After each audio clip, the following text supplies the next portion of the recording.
kita bersikap tangan anjali memberikan penghormatan awal kepada Guru Agung Buddha Gotama. Namo tassa bhagavato arahato sama sambuddhassa. Namo tassa bhagavato arahato sama sambuddhassa. Namo tassa bhagavato arahato sama sambuddhassa. Ya, Bapak Ibu, saudara-saudari sekalian, ya, acara sebulan pendalaman Dhamma ini kita akan isi dengan diskusi atau tanya jawab, dan silakan Bapak Ibu menyampaikan pertanyaan sehingga saya bisa memberikan jawaban, ya, tentu jawaban-jawaban yang sesuai dengan Dhamma yang telah diajarkan oleh Guru Agung Buddha Gotama. Itu. Nah, silahkan Bu Lani. Mestinya Bante mengasih pendahuluan dulu, Bante. Oh, pendahuluan. Pendahuluan begini saja, karena ini kan dalam sebentar lagi kita Waisak, ya. Jadi malah ini suasananya sudah suasana Waisak. Jadi tanggal 4 Juni ya kita akan memperingati Trisuci Waisak. Jadi di situ kita memperingati 3 peristiwa suci, peristiwa kelahiran, pencapaian penerangan sempurna, dan wafatnya Guru Agung kita, Buddha Gotama. 3 peristiwa yang terjadi pada hari yang sama, bulannya sama, tahunnya saja yang berbeda-beda. Ya, beliau lahir tahun 623 sebelum Masehi, 623 tahun sebelum Nabi Isa lahir. Mencapai penerangan sempurna pada usia 35 tahun. Jadi tahun 588 sebelum Masehi. Dan beliau meninggal dunia usia 80 tahun. Itu pada tahun 543 sebelum Masehi. Harinya hari Purnama Siddhi. Purnama terang bulan, bulat sempurna. Bulannya bulan Mei atau Juni, yaitu bulan Waisak. Ya, tahun ini jatuh bulan Juni, karena tahun ini tahun Kabisat, ada penambahan 1 bulan. Biasanya Mei, tapi jadi mundur Juni. Begitu. Terang hari Purnama Siddhi, terang bulan, bulat sempurna. Ya, bulannya bulan Juni, kemudian tepatnya tanggal 4 Juni 2023, ya, hari Minggu besok. Nah, Bapak Ibu saudara-saudari sekalian, kalau dihitung sejak guru kita meninggal dunia 543 sebelum Masehi sampai dengan tahun sekarang, ya, ini sudah 2567. Nah, itu yang dijadikan sebagai tahun Buddhis atau tarikh Buddhis, ya, 2567. Maka kita merayakan Waisak, ya, Trisuci, 3 peristiwa itu, ya, tahun Buddhis 2567 atau Buddhis era atau tahun Buddhis, ya. Jadi sudah 2500 tahun lebih, ya, Guru Agung kita itu lahir, lalu kemudian mencapai penerangan sempurna menjadi Buddha dan meninggal dunia. Sudah cukup lama, tetapi ajarannya masih tetap ada sampai sekarang. Meskipun guru agungnya, orangnya sudah meninggal dunia, tapi ajarannya masih tetap ada. Ya memang karena ajaran Dhamma itu tetap ada. Meskipun ada pengikut ataupun tidak ada pengikut. Ya. Ajaran kebenaran itu tetap ada. Ya. Ambil contoh, ajaran tentang perubahan anicca. Ya tetap ada. Mau dikotbahkan atau tidak dikotbahkan, mau diketahui atau tidak diketahui, mau ada pengikutnya atau tidak ada pengikutnya, diakui atau tidak diakuin, tetap perubahan, ya perubahan. Setiap saat kita akan menghadapi perubahan. Semuanya tidak kekal, tidak ada yang ajek, tidak ada yang pasti, semuanya bisa berubah. Suatu saat muncul, kemudian berkembang dan berubah, lenyap. Muncul, berkembang, lenyap. Terjadi, lalu muncul yang lain lagi, berkembang lagi, lenyap lagi. Nah, itu sering kita kan tidak sadari. Padahal itu ada, bahwa segala sesuatunya itu memang ya tidak akan abadi, semuanya berubah. Satu saat kita mendapatkan kebahagiaan juga, ya kebahagiaan akan berlangsung, kemudian akan berubah, ya bisa tambah lebih bahagia, bisa berganti, bukan bahagia tapi yang lainnya, ya dari bahagia itu. Jadi perubahan selalu ada. Apapun juga yang terjadi dalam kehidupan kita, yaitu semua berubah. Termasuk fisik kita, badan kita juga berubah. Tidak ada yang tetap. Ya. Setiap saat mengalami perubahan-perubahan semua. Nah, itu termasuk Dhamma ya, ajaran Sang Buddha.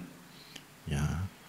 Belum lagi ajaran yang lain seperti hukum sebab akibat, ya, paticca samuppada, itu diketahui atau tidak diketahui, diakui atau tidak diakui, ya tetap berlangsung. Ya, suatu sebab akan menimbulkan akibat. Sebab baik, akibatnya baik. Sebab buruk, akibatnya buruk. Begitu, itulah hukum ya alam. Dan dharma atau dhamma itu ya hukum alam, ya mengenai alam semesta ini yang terjadi dalam kehidupan yang ada di alam semesta ini. Jadi ya itulah ajaran Sang Buddha. Sang Buddha tidak pernah merekayasa ajaran beliau. Sang Buddha itu ya mendapatkan ya pengetahuan mengenai ajaran itu ya dari perkembangan batin beliau. Beliau mempunyai perkembangan batin, meningkatkan perkembangan batinnya sampai kemudian beliau tahu. Ya, kalau kita tidak tahu karena perkembangan batin kita belum meningkat. Nah, kalau perkembangan batin kita sudah meningkat, kita akan tahu kok sebenarnya perubahan. Perubahan itu sangat real. Orang kalau menolak perubahan itu jadi saya pikir aneh. Orang menolak sebab akibat itu juga aneh. Itu real sekali, sangat real. Cuman kita seringkali kan ya itu tidak bisa melihat, atau ya karena kesibukan, karena memang yo tidak mampu ya untuk tahu itu, atau memang kita ketutup ya, pikiran kita yang ketutup kepada oleh pandangan-pandangan yang keliru, pandangan kekekalan misalnya. Hidup ini kekal, kekal. Padahal berubah. Tidak ada sebab akibat, yang ada tiba-tiba mujizat. Oh, tidak. Ya karena pandangan yang kita pegang seperti itulah yang menyebabkan kita menjadi tidak tahu ya, apa yang diajarkan oleh Sang Buddha. Begitu. Tidak tahu dharma itu. Nah, maka itu ya memang butuh kita mau ya memiliki keterbukaan, ya keterbukaan terhadap pandangan itu. Ya, kalau kita terlalu tertutup dan keras kepala terhadap pandangannya itu sulit untuk melihat ya dhamma atau kenyataan. Ya, jadi sulit untuk melihat itu. Ya, apalagi kita terbelenggu dengan pandangan itu, sulit kita melihat realita kehidupan. Tapi kalau kita mau membuka, ya mau yang namanya melepaskan, ya mau ya menerima ya dhamma itu, ya sebenarnya kita akan tahu kok ya kenyataan ini sebagaimana apa adanya. Ya, cuman ya itu tadi saya katakan ya memang butuh semacam ya satu satu sikap ya mungkin ya, satu sikap yang mau terbuka, mau menerima ya kenyataan yang ada dalam kehidupan ini. Ya, kalau kita tertutup ya keras kepala itu, ya, ngotot, ngeyel, susah untuk bisa mengetahui dhamma kenyataan ini. Ya, jadi untuk bisa tahu dhamma itu ada tiga cara. Yang pertama dari mendengar ya, sutamaya panya, mendengar. Dari ini kita belajar, kita dengar ya. Kadang-kadang kita membaca buku. Ya, itu kita kalau mau terbuka bisa tahu, oh iya, begitu toh yang namanya kenyataan kehidupan ini itu. Itu dari belajar. Yang pertama itu dari belajar. Ya, kita perlu ada yang memberi pelajaran. Kalau buku ya perlu ada yang menulis buku, kasih tahu sama kita. Tapi kitanya juga mau terbuka, artinya kita mau membuka diri untuk menerima itu gitu. Kalau belum jelas tanya. Dhamma itu sebenarnya sangat terbuka sekali untuk ditanya. Ditanya. Jadi tidak lalu orang harus percaya begitu saja. Tidak. Bisa ditanya. Kalau belum jelas tanya. Ya, itu belajar. Nah, itu nanti malah enggak tahu, tetap enggak tahu, selama-lamanya enggak tahu. Justru kalau bertanya malah bisa jelas. Itu sutamaya panya. Yang kedua citamaya panya. Jadi merenung.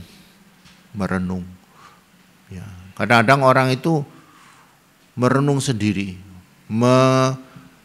melihat kejadian yang menimpa dirinya, kejadian yang menimpa orang lain, dia renungkan. Oh, ini toh. Nanti dia akan tahu yang namanya kenyataan dari kehidupan ini, yaitu citamaya panya, merenung. Tentu ini dibutuhkan kemampuan untuk merenung. Nah, ini yang kedua ini. Kalau tadi kemampuan yang pertama kemampuan belajar, ya menggunakan nalar kita biasanya. Kalau merenung ini tentu akan menggunakan intuisi kita. Jadi menggunakan daya renung kita. Ya. Lalu yang ketiga bhawana maya panya. Oh, ini bisa mengetahui dhamma lewat pengembangan batin. Pengembangan batin ini di sini ya bagaimana Bante? Ya harus latihan, melatih. Ya, melatih batin kita supaya mendapatkan perkembangan, supaya mendapat peningkatan, kemajuan. Ya, batin kita itu kalau enggak dilatih ya cuman begini-begini saja sebenarnya. Tapi kalau dilatih berkembang. Nah, lalu jadi batin kita menjadi tajam, menjadi jelas, menjadi ya tahu terang terhadap kenyataan kehidupan ini. Nah itu 3 hal itu ya, jadi kita bisa pilih mau belajar, mau merenung, mau bawana pengembangan batin. Tapi baiknya tiga-tiganya dipakai. Jadi saudara juga perlu kalau ada kesempatan belajar, dengarkan khotbah, baca buku, atau sekarang kan banyak di YouTube itu khotbah-khotbah Dhamma, yaitu kesempatan untuk belajar ya Sutamayapanya. Nah nanti kalau saudara ada pengalaman kejadian-kejadian atau mengalami peristiwa-peristiwa atau menimpa diri saudara sendiri atau menimpa orang dekat saudara atau ya siapa itu ya bisa direnungkan ya bagus. Atau saudara latihan bawana, latihan pengembangan batin. Ya, latihan pengembangan batin ini membuat kita itu bisa membuat kualitas daripada batin kita itu meningkat, berkembang, meningkat. Nah itu nanti yang bisa menyebabkan batin kita itu ya menjadi ya bersih, lalu bisa lihat yang namanya kenyataan. Jadi sebenarnya kadang-kadang itu kekotoran batin ini yang seringkali menutupin kita dari kenyataan. Kotoran-kotoran batin itu yang seperti loba dosa moha, keserakahan, kebencian, dan kegelapan batin. Merenung itu kalau salah kan malah tambah runyam, Bante. Memang harus. Nah, itu kalau merenung juga harus kita belajar kita tetap merenung itu kita harus merenung terus ya. Jadi kejadian-kejadian, peristiwa-peristiwa ya mengambil makna. Oh itu jadi salah, itu bahaya, itu salah, itu bahaya. Jadi di situ perlu ada ini, makanya perlu ada diskusi, perlu ada yang namanya pembahasan bersama. Jadi pengecekan kembali. Ya, misalnya ambil contoh ya, yang namanya orang meninggal dunia misalnya ya, itu kan bisa direnungkan gitu. Atau kalau sering kita datang ke tempat orang meninggal dunia ya, kalau Bapak Ibu sering datang ke tempat orang meninggal dunia, sebenarnya Bapak Ibu bisa merenungkan bahwa yang namanya orang meninggal dunia itu ya bukan cuma dia yang meninggal, suatu saat juga kita seperti dia. Ya di peti juga, meninggal juga. Nah itu perenungan seperti itu. Oh satu saat juga saya juga akan meninggal. Cuman biasanya orang nggak sampai situ mikirnya. Tapi kalau dia mau mikir sampai situ kan sebenarnya, oh ya namanya orang meninggal itu kan semua orang pasti meninggal dunia toh. Gitu. Tapi pengalaman mengambil kesimpulan itu Bante, saya pergi ke tempat orang meninggal, banyak orang nangis, terus saya merenung. Oh iya. Itu yang saya maksud daya intuitif. Nah, intuisi. Tapi bisa salahnya gini Bante, saya ikut dalam kesedihan. Jadi enggak masuk ke dalam pencerahannya Bante tadi. Enggak. Tapi saya malah jadi habis itu saya ngelongso. Soalnya aku ya mati lah. Itu gimana Bante? Belum siap menghadapi realita. Dia malah menghadapi realita sebagai sebagai satu hal yang membuat dia menjadi menderita. Padahal yang namanya realita itu justru membuat kita itu menjadi siap, kita menjadi oh ya bisa melihat, bisa menerima bahwa kenyataan itu sebagai satu hal yang wajar. Itu di buku Parita sekarang kan banyak tuh terjemahannya tuh. Aku wajar mengalami usia tua. Aku wajar mengalami penyakit. Aku wajar mengalami kematian. Jadi melihat ya istilah fenomena ini ya, fenomena kehidupan atau ya gambaran kehidupan ini sebagai satu hal yang wajar. Kewajaran sehingga orang itu menjadi bisa menerima ya itu lalu menimbulkan ketenangan. Jadi tesnya itu adalah bagaimana semua yang saya renungkan tadi itu membawa satu pencerahan sehingga saya lebih bisa ngadepi kenyataan gitu ya, Bante ya. Ya, kalau enggak berarti salah tuh Bante. Sebenarnya kenyataan itu bukan lalu membuat kita menjadi menderita, enggak, malah bisa mengatasi penderitaan maksudnya. Takut Bante. Nah, ya takut. Tahu kalau saya mau besok pasti mati, tapi nanti kalau mati terus gimana ya?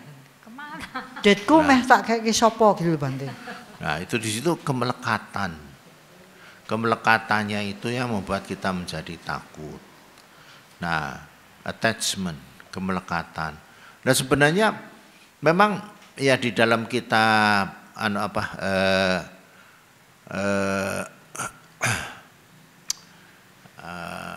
belajar dhamma itu ya kita ini juga istilahnya itu ya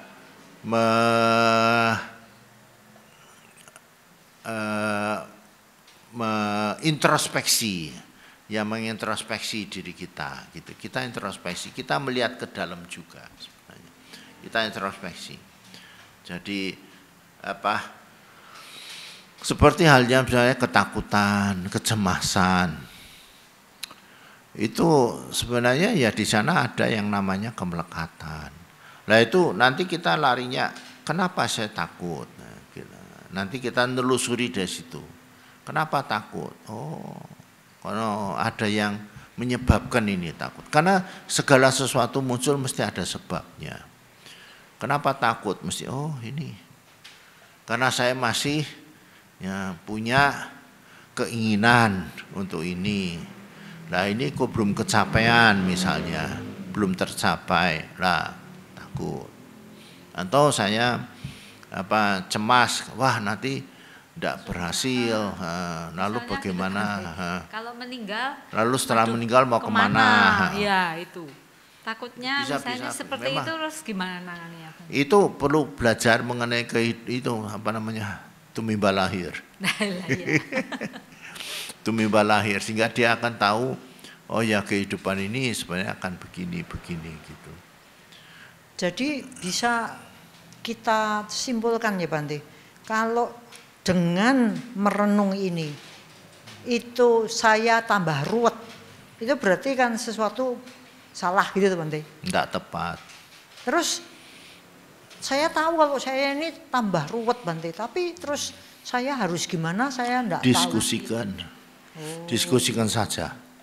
Karena kita masih berjuang toh. Didiskusikan, ditanyakan. Kalau diskusi nanti saya kelihatannya bodoh Bante. Oh, itu malah jantemenan bodoh. Kalau sampai begitu ya tenanan bodoh, bukan kelihatan lagi. Memang bodoh ya Bante. Ya memang bodoh, ragilmu. Tanya. Itu sama seperti kasusnya kalau kita meditasi, kalau sudah masuk vipassana. Itu memang harus ada bisa diskusi dengan gurunya, guru meditasi. Kalau sekedar samata kan sebenarnya tidak perlu diskusi. Kita bisa konsentrasi sendiri juga, begitu latihannya juga. Tapi kalau yang namanya vipassana itu perlu sekali karena masing-masing orang itu bisa mendapatkan pengalaman yang beda-beda. Nah, pengalaman itu yang sebenarnya akan diurai oleh pembimbing. Ya sama sebenarnya di dalam latihan meditasi vipassana itu sendiri itu bisa cita mayapanya, bisa bawana mayapanya. Nah, gitu. Jadi bisa diskusi juga. Tapi untuk bisa diskusi itu sebenarnya juga dibutuhkan kerendahan hati, sangat-sangat ya Bante ya. Ya. Tanpa itu kita nggak mau. Sulit. Karena tapi ya memang selain itu ada kepercayaan juga ya. Kalau kita diskusi dengan guru meditasi kita itu kan ada namanya ya kepercayaan juga dengan guru itu, sehingga guru itu bisa memberikan penjelasan yang memang bisa dipertanggungjawabkan istilahnya toh. Jadi tidak sembarangan gurunya. Gitu. Dan gurunya tentu harus punya pengalaman yang cukup. Bante, kalau sekarang ini di zaman modern itu kan kita punya psikolog dan psikiater ya Bante ya. Bagaimana Bante melihat kemenangan atau keunggulan Dhamma dibandingkan dengan psikolog yang mengambil ilmu Barat, sementara Dhamma ini dari Sang Buddha?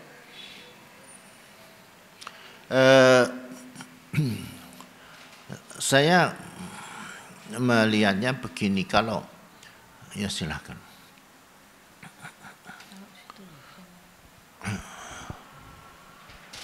Ilmu-ilmu Barat ya itu kan basicnya jadi basicnya itu pada riset ya, riset.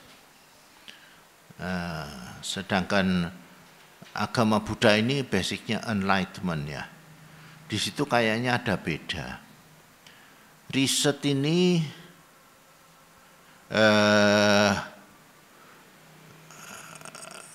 selalu berkembang ya dalam saya. Jadi orang riset itu kan selalu bisa mengalami perkembangan. Jadi sekarang siapa yang meriset begitu. Nah, nanti besok lagi ada periset lagi yang lain, itu kan bisa beda lagi hasilnya. Bisa beda lagi hasilnya. Karena risetnya itu makin lama makin ya berkembang. Kadang-kadang yang sekarang ini bisa mematahkan teori yang sebelumnya toh. Jadi teori yang sebelumnya bisa dianggap salah. Sekarang ini ada yang baru. Salah, ada yang baru. Nah, itu sains itu seperti itu. Sains seperti itu. Jadi di sana akan terjadi begitu. Sebenarnya sama seperti filsafat. Itu setiap kali ada ahli kan filsuf itu kan ada abadnya. Sekarang abad yang modernnya. Itu yang sedang ngetren itu apa gitu. Dia selalu ada perkembangan sehingga dari yang sekarang ini bisa mematahkan ya apa yang disampaikan oleh filsuf sebelumnya begitu. Terus ada. Nah, itu begitu-begitu yang itu ilmu-ilmu pengetahuan, ilmu Barat.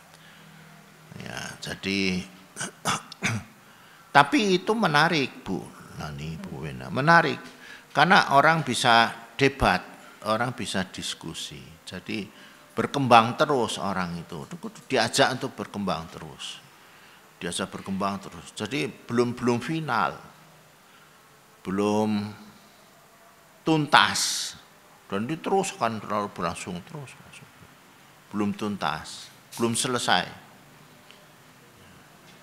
Gitu. Nah, kalau Dhamma ini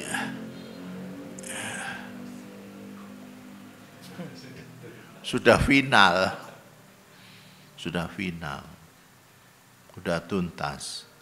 Nah, itu ditemukan oleh Buddha, Buddha mengajarkan itu. Ya itu. Nah, buat kita ya masing-masing orang, kembali pada masing-masing orang.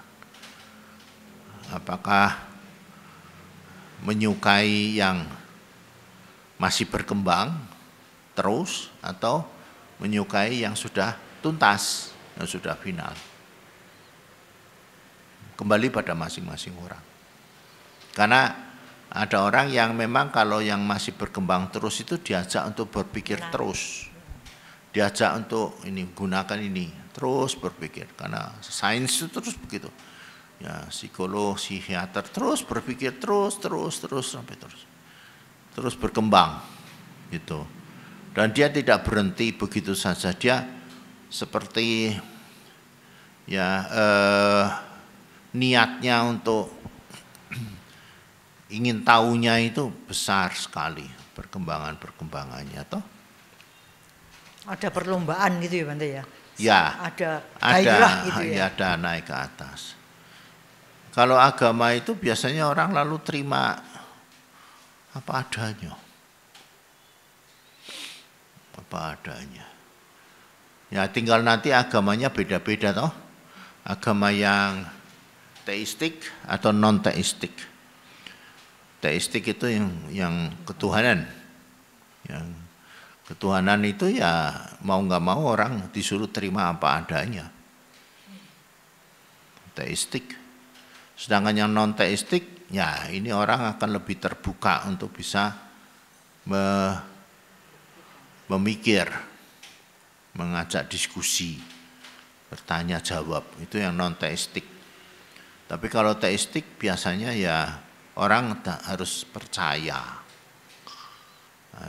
mengimani, mempercayai. Itu teistik. Kalau Buddha enggak mengimani bisa. gitu. Enggak. Kan lebih enak gitu Bante. Tapi lebih sulit, Bu. Kok bisa Bante? Karena diajak diskusi.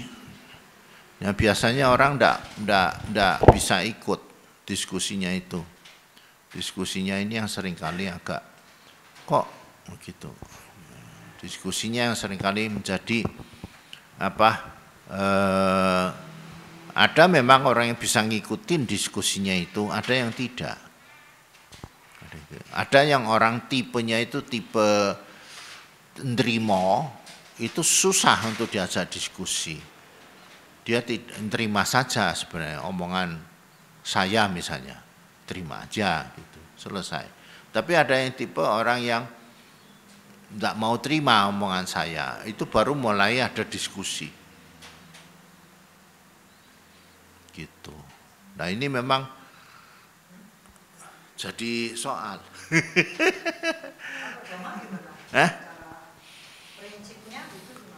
Terbuka banget sebenarnya dhamma itu.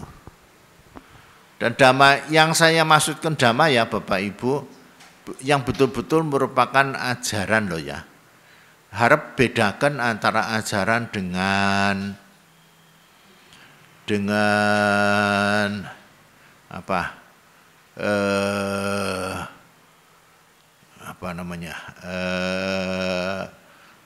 aksesorisnya ya. Aksesoris itu hiasan. Ya. Hiasan itu apa misalnya? Ritual, upacara. Saya tidak bicara ke upacara. Karena upacara ini tergantung, ritual ini tergantung dari masing-masing wilayah daerah. Ya kalau berkembang di sini ritualnya begini, kalau di Jepang ritualnya Jepang, kalau itu sebenarnya Sang Buddha tidak ke situ, tidak bicara masalah ritual. Mau ritual apa terserah kamu. Tapi beliau itu sebenarnya intinya mengajarkan ya mengenai misalnya anicca dukkha anatta, tidak kekal, semuanya perubahan gitu. Ya yang penderitaan dan tanpa aku misalnya, yang hukum karma misalnya, itu sebenarnya saya maksud ajaran Buddha yang core-nya ya, intinya. Ya. Saya tidak membicarakan masalah pasang lilin, dupa, lilinnya harus merah atau putih atau dupanya 3 atau 1, terserah. Sang Buddha tidak pernah ngasih ada sutanya, dupanya harus 3 atau 1. Tidak ada. Jadi tidak ada urusan apa ini ada Buddha Rupang ini apa tidak. Tidak bicarakan itu. Ya, Buddhisme tidak bicara begitu sebenarnya. Ya kalau yang tapi ini disukai juga orang banyak ya. Apalagi kalau acaranya lebih meriah gitu ya, heboh nanti.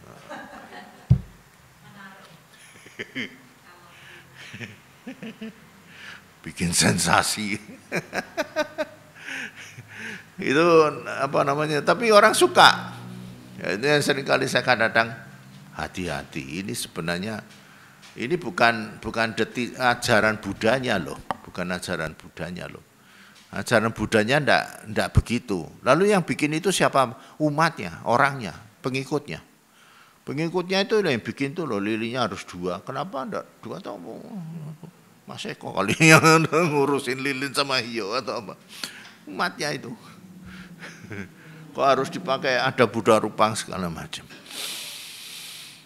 Itu orang-orangnya. Kalau sang Budanya sih tidak ngurusin begitu-begitu dan tidak bicarakan untuk itu. Tidak bicara hal itu. Ya, jadi ajaran Budanya sendiri ya ajaran yang ya kalau lebih ringkes lagi beliau ya bicara mengenai itu, jangan berbuat jahat, tambah kebaikan, bersihkan pikiran kita masing-masing, itu lebih ringkes banget. Ya. Yang penting tidak berbuat jahat, menambah kebaikan, membersihkan pikiran kita masing-masing. Itu ajaran Buddha. Udah. Ya tadi kalau untuk ada yang ritual, terus seremoni-seremoni gitu ya, itu enggak, Buddhisme enggak ke situ. Itu tradisi, adat, budaya, itu sebenarnya kembali kepada masyarakatnya. Jadi Buddhisme itu bisa masuk di mana saja dengan adat macam-macam. Silakan adatnya dipakai, budayanya dipakai, tradisinya dipakai. Ya, tentu dengan harapan ya jangan sampai ada kontradiksi dengan ajaran. Ya, jangan sampai tradisi atau adatnya itu bertentangan dengan ajaran. Itu aja. Misalnya gimana Bante yang terjadi? Pembunuhan, Bu. Pembunuhan. Dalam Buddhisme kan jelas Sang Buddha mengharapkan tidak ada menghindari pembunuhan. Jadi jangan sampai tradisinya lalu tradisi atau seremoni atau ritualnya itu ada pembunuhan di situ. Nanti enggak cocok dengan apa yang beliau ajarkan. Yang namanya membebaskan diri dari pembunuhan makhluk hidup. Ya karena apa? Itu kenyataan loh sebenarnya. Itu kenyataan, tidak ada makhluk yang mau mati loh. Tidak ada yang suka dibunuh loh. Yang suka dibunuh itu mungkin ininya sedang stres. Tapi orang pada umumnya, makhluk pada umumnya, bahkan binatang sekalipun tidak mau mati loh itu loh. Itu kenyataan. Tidak ada yang mau mati. Ya. Binatang aja kalau kita cacing aja diinjak aja masih gelepot-gelepot, dia berusaha lari untuk bisa hidup saya. Dia menghindar supaya dia bisa hidup. Bagaimana dia supaya bisa hidup. Jadi orang itu sebenarnya makhluk apapun juga mempertahankan hidupnya sebenarnya. Dan itu kenyataan. Ya itu yang diajarkan Sang Buddha. Ya jangan mateni. Karena ya tidak ada orang yang mau mati. Tidak ada orang yang tidak ada makhluk yang mau meninggal dunia. Tidak ada. Nah kalau dalam keluarga saya ada yang gitu Bante. Ya dikandani.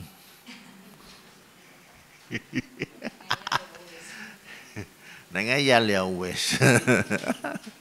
Yang penting kita udah ngandani kasunyatan. Ngandani kasunyatan memang nyatanya kayak gitu. Ya jadi ya kita usaha mengikuti atau kita mengikuti kenyataannya itu. Lagi pula kita sendiri juga tidak mau kok dibunuh. Apa ya mau? Gitu aja. Saya tidak mau dibunuh tapi kan saya senang membunuh Bante, berburu dan sebagainya itu. Kan asik Bante. Itu namanya apa?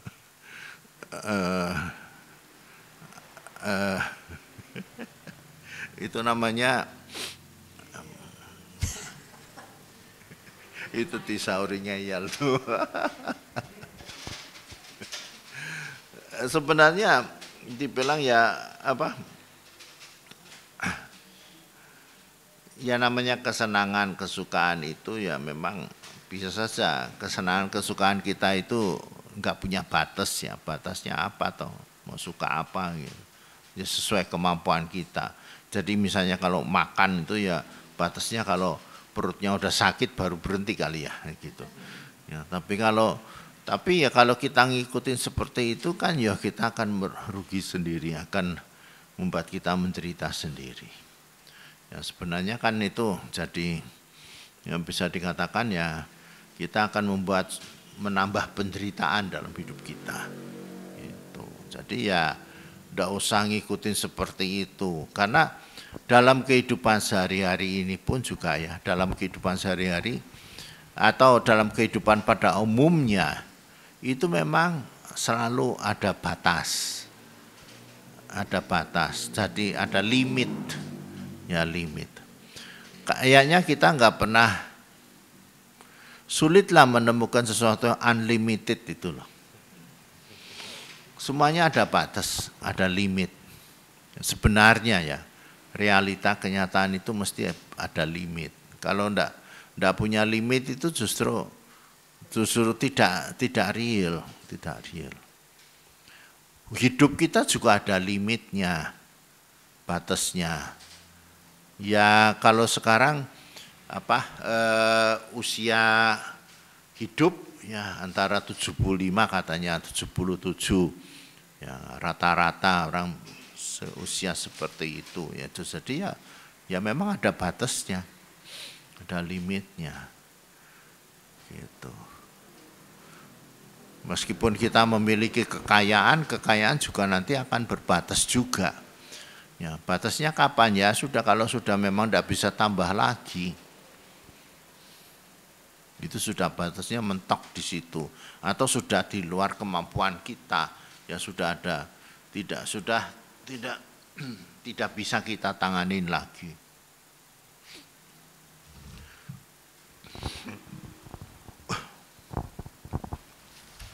Bagi Bapak Ibu yang mau bertanya kami persilahkan. Masih kok anginnya putar-putar ya. Pantas kalau disentarnya terus nanti saya lah masuk angin saya dari rasanya kok angin itu muter ke sini ya. Monggo Bapak Ibu yang mau bertanya, ya sudah menyiapkan pertanyaan dari rumah. Ya. Malam Bante. Ya. Menyambung yang tadi dan Bante, kalau ritual tudong biksu Thai itu termasuk apa maksud dan tujuannya apa ya Bante sampai viral kayak gitu Bante? Ini ritual apa? Tudong. Aduh. Tudong itu bahasa Thai, ya bahasa Thailand. Itu berasal dari bahasa Pali Dutangga. Ya. Bahasa Palinya Dutangga, itu bahasa Thainya Tudong, itu bahasa Thai sebenarnya. Dutangga lalu dipendekkan Tudong itu orang Thai. Ceritanya begini, nah ini harus pakai cerita. Jangan kenceng-kenceng Mas Eko, saya mulai masuk angin. Nah, jadi ketika Sang Buddha masih hidup ya, itu beliau punya murid biku-biku banyak gitu. Nah, ada murid beliau ya terkenal namanya yaitu Dewadatta.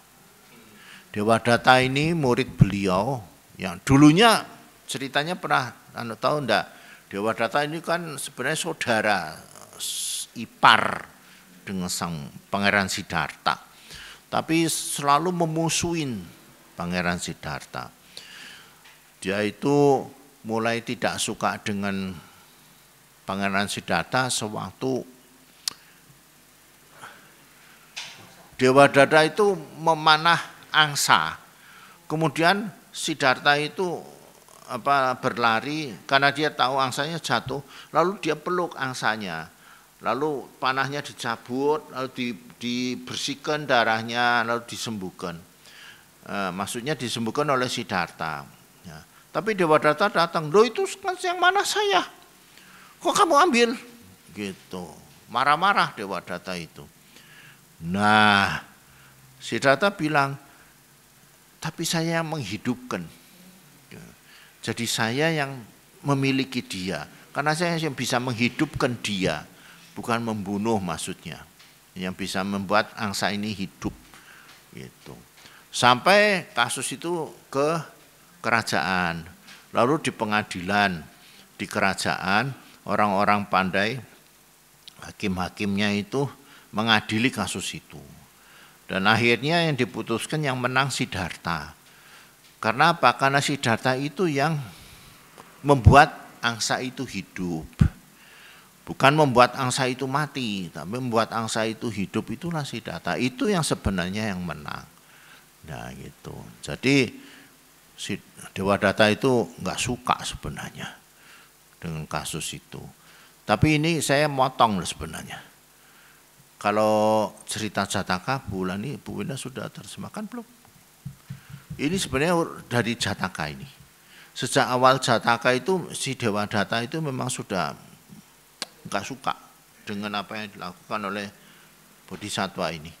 Dia selalu menyimpan ketidaksukaan. Itu. Ya tapi sudahlah, ini dari sini aja ya. Cerita Jataka panjang. Lalu Dewadatta ini ada lagi satu hal yang membuat dia kalah dengan Siddhartha. Waktu ada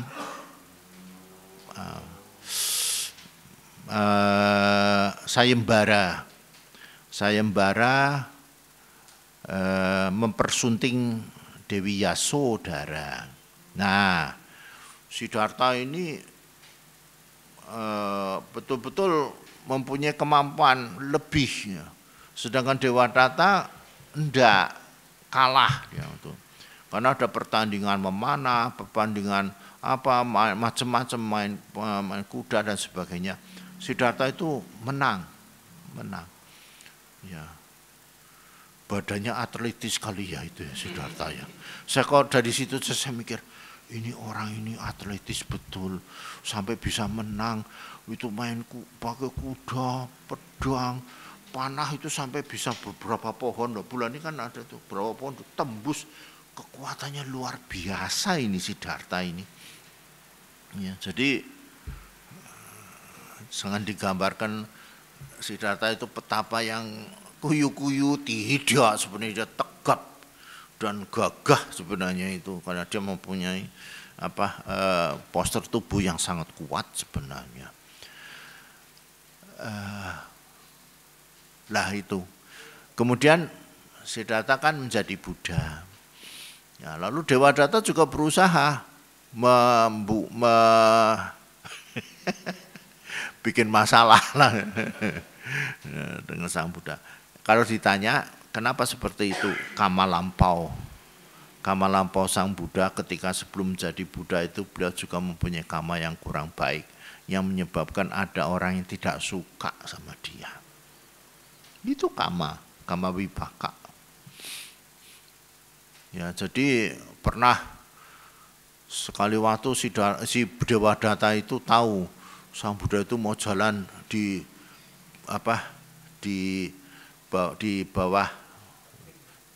bawah tebing. Lalu sengaja Dewadatta dari atas tebing menggelindingkan batu. Maksudnya itu supaya batunya itu kena Sang Buddha itu supaya meninggal dunia gitu. Digelindingkan batunya yang gede. Nah, tapi batunya gelinding itu kena pinggirnya tebing itu sehingga batunya itu jadi remuk, pecah sampai di bawah kena kakinya Sang Buddha sehingga kakinya luka. Sang Buddha. Sang Buddha mengatakan waktu itu, bukan sekali ini saja, yang lampau-lampau itu Siddhartha juga sudah berusaha mencelakakan beliau. Dewadatta berusaha mencelakakan beliau begitu. Udahlah, nah, sudah itu kisah masih banyak nanti kisahnya. Tadi bulan ini harus cerita dah. Bagus sebenarnya kisah itu, cuman bagaimana. Kemudian jadi biku Dewadatta ini punya jadi biku murid Sang Buddha. Ya Sang Buddha terima, punya pengikut. Lah di sini Dewadatta mengusulkan pada Sang Buddha. Usulannya itu 5 seingat saya. Moga-moga ingat semua ya. Biku tinggal di hutan. Biku tinggal di bawah pohon. Biku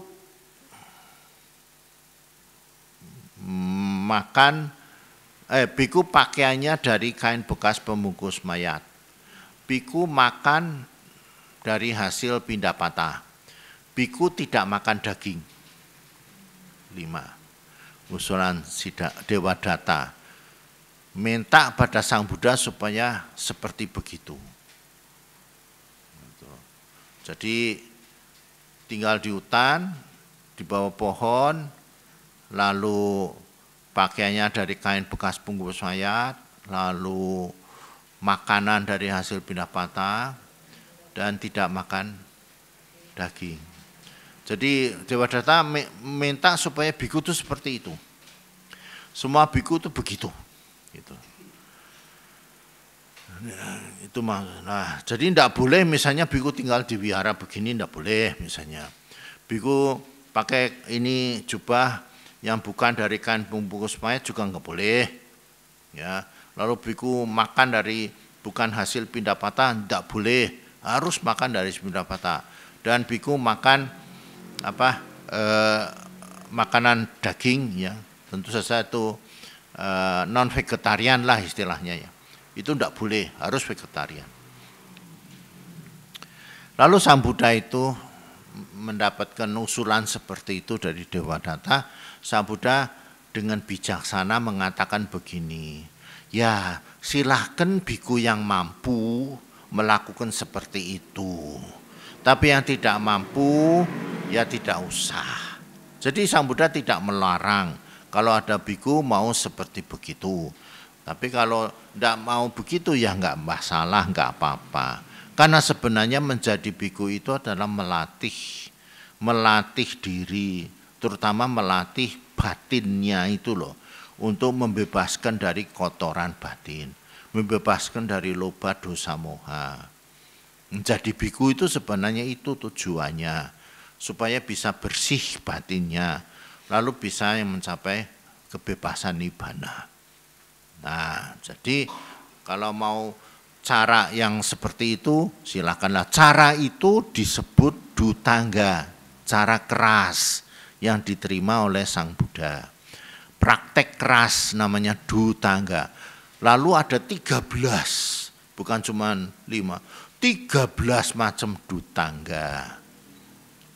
Nah, berkembang sampai banyak. Ya ini tapi itu buat biku-biku itu sebenarnya bebas, mau melakukan itu silahkan, mau tidak melakukan itu juga silahkan. Yang penting tujuan daripada menjalani dhutanga atau tidak menjalani dhutanga itu ya sama. Tujuannya itu membersihkan ya batinnya itu dari loba, dosa, moha, keserakahan, kebencian dan keegoan. Itu saja. Nah, jadilah kemudian di Thailand itu biku-biku ada yang melakukan seperti itu, dhutanga. Yang kalau bahasa Thai namanya tudong. Tapi kalau di Thailand biasanya orang biku-biku dhutanga itu diem. Kalau jalan dari satu tempat ke tempat, kan ada 13 ya, macam-macam. Ada yang itu tadi tinggal di hutan, ada yang tinggal di bawah pohon, itu juga ya diam-diam aja. Mereka melatih diri masing-masing lah, begitulah. Ada yang itu jalan dari satu tempat ke tempat yang lain gitu. Biasanya dari satu desa ke desa lain itu jalan. Karena di desa-desa di Thailand juga kendaraan kan tidak sampai masuk pelosok desa. Jadi memang harus jalan. Jadi kadang-kadang memang biku-biku itu ya jalan ya. kalau di desa-desa itu dia mau enggak mau harus jalan-jalan sebenarnya. Ya. Lalu ada yang praktek macam-macam itu tudong, ada tetangga itu enggak tidur, hanya duduk aja terus. Hari-hari duduk, jadi dia tidak tidur, enggak berbaring, karena berbaring itu menurut dianya sendiri, buat dianya sendiri itu membuat dia itu menjadi manja misalnya, menjadi serakah misalnya. Jadi dia melatih diri sendiri supaya dia itu tidak manja, tidak serakah. Dengan cara apa? Ya, kalau tidur sambil duduk gitu, tidak berbaring. Jadi masing-masing biku itu ya menentukan sendirilah apa yang diperlukan untuk latihannya dia sebagai biku. Nah, gitu. Itu di dalam ajaran Sang Buddha ini tidak termasuk menyiksa diri. Yang 13 ini jalan tengah, Sang Buddha katakan. Jalan tengah itu tidak menyiksa diri karena sesuai kemampuan orang itu. Jadi orang tidak boleh maksa. Kalau memang tidak mampu, tidak usah ikut. Tapi kalau itu memang berguna buat dia, ikut, lakukan itu. Karena itu bisa memberikan manfaat, dia bisa menjadi betul-betul ya keserakahannya hilang, keegoannya hilang, kebenciannya hilang, betul-betul bisa begitu. Ya kalau di Thailand tuh udah biasa sebenarnya dutangga itu, tudong itu sudah biasa, sehingga para biku itu yang menjalankan tudong itu biasanya diem-diem aja, enggak sampai jadi heboh itu loh. Saya juga kaget loh kok jadi heboh ya, mungkin baru pertama kali ya. Tapi sih di sana biasa-biasa saja, enggak jadi heboh. Itu orang kesan dutangga itu biasa saja. Malah kadang-kadang dia itu kan kadang-kadang dari satu sini ke sini dia jalan kaki. Nanti kemudian naik bus, nanti jalan kaki juga. Yang nggak tentu kok, semua itu kan tergantung dianya sendiri. Ya ada yang dutangganya itu hanya waktu tertentu terbatas. Misalnya saya selama 1 tahun dutangga ini misalnya. Aditana itu berarti bertekad. Ada yang cuman 1 wasa, 3 bulan saya dutangga begini misalnya. Selesai itu juga dia kembali lagi seperti biasa misalnya. Ya bisa saja seperti itu, sebenarnya tidak ada masalah. Ya jadi ya cuma di Indonesia jadi heboh begitu. Lah kan kemarinnya ditanya sama wartawan, lah itu sudah sampai Borobudur selamat, sudah bagus. Nanti pulangnya gimana? Jawabannya apa pulangnya? Masih mau jalan kaki? Pulangnya Batik Air, Lion Air. Sudah bukan biku tudong lagi, biku Batik Air. Bagaimana nanti jadinya? Kaget kan? Jadi enggak, saya sudah benar-benar biasa saja lah. Saya kasih tahu sama umat begitu. Enggak usah, biasa saja. Nanti kaget kitanya sendiri jadi aneh gitu loh. Yang pulangnya itu nanti ya Batik Air. Wah lama. Alasannya habis visanya. Tidak cukup waktu visanya. Ya visa itu kan bisa diperpanjang. Tidak ada visa yang diem. Visa kan bisa diperpanjang. Ditanya cuma dari situ sampai situ. Itu masuk akal kalau jawab seperti itu. Tapi kalau habis visa tidak paham. Visa kan bisa diperpanjang jawab saya. Tapi ya pulangnya sudah. Tapi kalau Garuda mahal. Tapi nggak tahu nih kalau dinaikkan Garuda, nanti kan biku Garuda, bukan biku tudong lagi. Itu nanti bikin orang jadi kaget lagi, karena ya namanya semua kan Lagi saya juga mungkin ini heboh, ini juga ada perubahan kok. Coba lihat sekarang sudah mulai lerep. Orang juga sudah mulai ya sudah. Apalagi nanti selesai pulangnya. Ya mana mau jalan lagi. Malah saya pikir masih mending mungkin pulangnya naik bus atau naik kereta. Tapi kalau naik pesawat ya itu seperti langit dan bumi. Nanti kalau orang yang tidak ngerti agama Buddha nanti bisa kaget loh itu. Komentarnya itu. Udah sudah ngerti bisa naik pesawat kok suruh jalan kaki ya kaget loh. Bisa ngerti, bisa pakai pesawat atau jalan kaki. Jadi sebenarnya ya dan Batam Jakarta naik pesawat. Dari Thai Selatan lewat Malaysia, Singapura masuk ke Batam. Nah, di Batam itu naik pesawat ke Jakarta. Dari Jakarta jalan ke sini, ke Borobudur, Mendut ya. Dari Borobudur Mendut ya baliknya nanti naik pesawat tanggal 5 katanya. Mau balik lagi. Sekarang ya sudah sampai di sono, ya sudah ke Candi Mendut, sudah kemana-mana. Ya silahkanlah. Yang namanya Waisakan. Monggo saja. Jadi ya dan itu ya moga-moga sih ya tidak ada masalah. Kalau tudong betul-betul itu malah tapi saya kira dia ngerti kok, dia ngerti. Saya kira biku-biku itu ngerti. Kalau terutama biku-biku yang sudah sepuh-sepuh ya, saya perhatikan sepuh-sepuh itu juga dia diem jalan terus. Tidak peduli dengan sambutan yang macam-macam, tidak peduli. Kelihatannya yang muda-muda aja yang belakang-belakang itu yang jadi heboh, gitulah. Tapi yang sepuh-sepuh dia mungkin tahu, ya memang itu untuk latihan. Kalau sampai dibegitukan tuh dia harus jaga, betul-betul jaga diri, jangan sampai larut pada kehebohan itu. Itu nanti malah bukan melatih diri.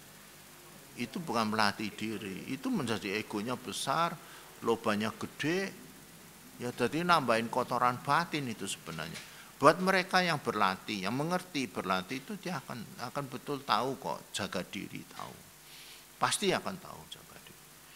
Tapi kalau yang tidak tahu itu anggapannya tuh, wah disambut terus menjadi seneng menjadi apa? Iya.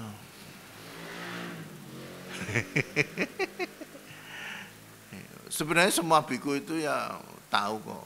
Kalau yang melatih diri loh ya, disambut banyak umat terus apa, ya biasanya ya diam-diam aja. Tapi kalau saya meneng wae orang mesem kok diarani galak. Padahal dalam pikiran saya lah ya biasalah, ngene-ngene wae kok. Ya semua ya biasa.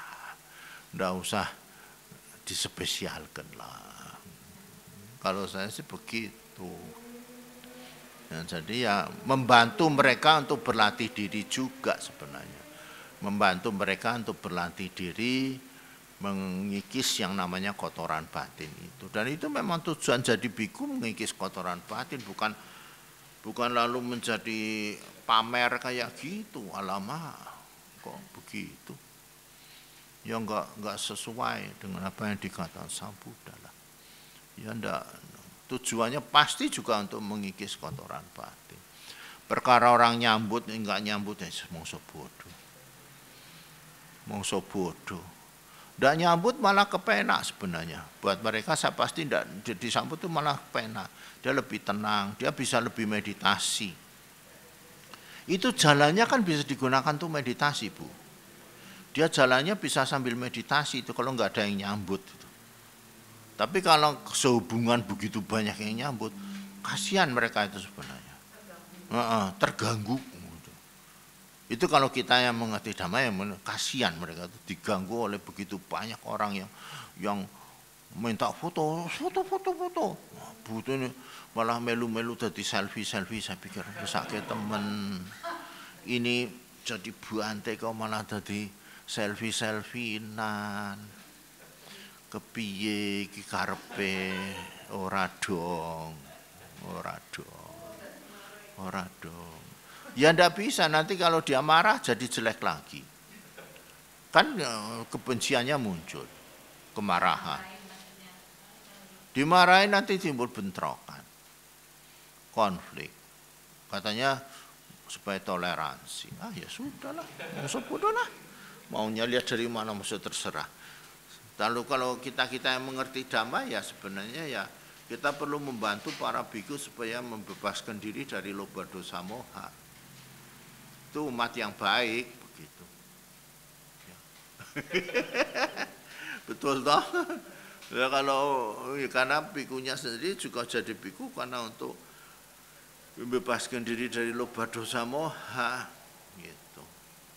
Ya sama sebenarnya dengan umat juga yang punya tugas untuk mengikis loba dosa moha juga sama-sama. Itu sumber derita loh. Sumber penderitaan. Sumber duka.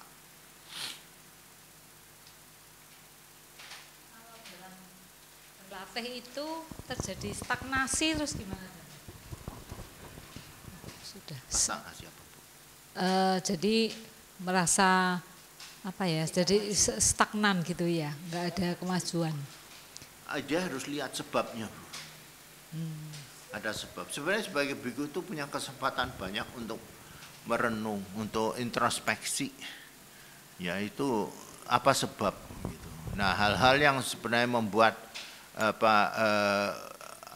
kemacetan atau halangan buat dia itu ya hindari. Menghindar dari situ. Ya, enggak usah terlalu terlibat dengan semacam seperti itu. Kan menjadi biku itu kan free toh, bebas, merdeka. Sebenarnya menjadi biku itu merdeka, enggak terikat dengan umat, enggak terikat dengan tempat. Iya loh. Kalau misalnya ini jadi masalah dengan umat, dia bisa meninggalkan kok. Ya pergi ya ke tempat lain. Iya, sama. Kalau dia misalnya merasa di sini tidak bisa mendapat perkembangan batin, dia bisa pindah ke tempat lain kan, misalnya seperti itu, ke wihara lain, ke tempat lain. Maksudnya mungkin itu loh Bante. Jadi saya misalnya merasa tidak maju. Oh, umat tidak maju, ada sebabnya juga Bu. Dan itu kita perlu telusuri sebabnya. Apa itu yang membuat saya tidak maju ini apa tuh sebenarnya? Duh, ya. Harus nelisik.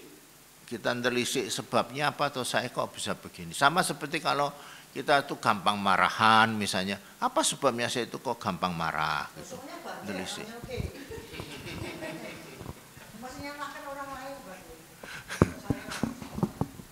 Yo pantene sing anjelke ora usah diurusi.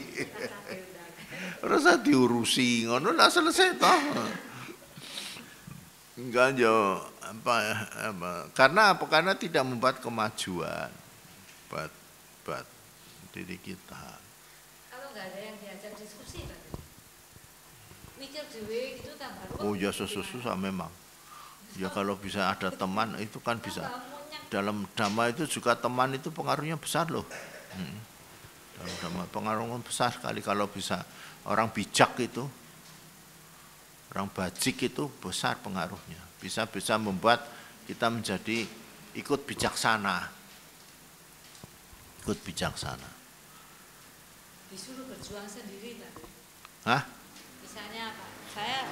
Saya ngomong sama Bante, saya merasa begini terus ya berjuang, kamu harus berjuang sendiri, usahakan sendiri gitu, harus usaha sendiri. Berhubungan dengan kotoran batin, misalnya saya bosen, saya tersinggung, saya marah, saya benci, loba dosa mohanya tinggi. Saya mengharapkan ada orang lain yang membantu. Padahal sebenarnya kan kotoran batin itu kan harus dikikis di dalam diri sendiri, oleh diri sendiri. Nah, kalau saya mengharapkan orang lain yang